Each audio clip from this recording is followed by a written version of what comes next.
And now Russia's foreign minister has voiced strong concern over the possible collapse of the 2015 Iran nuclear deal, saying it will send an alarming message to the world.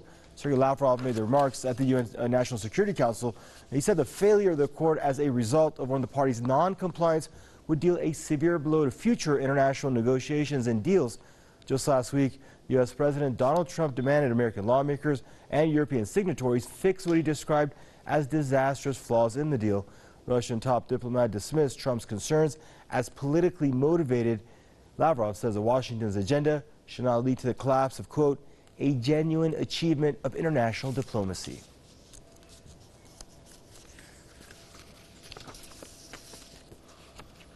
Now joining us is Mr. Max Igan, radio talk show host and political commentator. Hello, Mr. Egan, joining us out of Brisbane, I should add, out of Australia.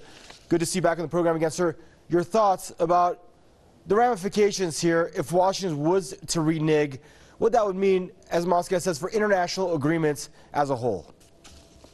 Well, look, it's disgusting that the United States should even be thinking about doing this, and it sends a terrible message to North Korea, it sends a terrible message to anyone. I mean, the fact that they're about to change the deal and change the agreement, you know, it sends a message that it doesn't matter what agreement that you make with the United States, it's just going to change the playing field anyway.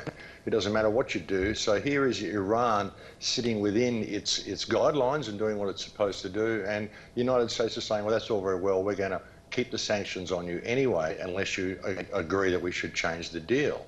You know, and they're saying that they want to do it because there aren't provisions in there to punish Iran for its ballistic missile programs and its interference in other countries. Well, what is that all about? I mean, the United States has interfered in the politics of so many countries, so many nations, it's beyond count. You know, this sends a signal that perhaps anyone seeking a deal with the United States should also take into the deal provide provisions to account for the United States interference in every country you can think of. Afghanistan, you know, its Agent Orange program going back as far as Vietnam, its interference in Korea, its interference in all of the politics of Europe, in Ukraine, in Iraq, in everywhere you can possibly imagine. Yemen, everywhere. It's got its fingers in every pie that you can think of.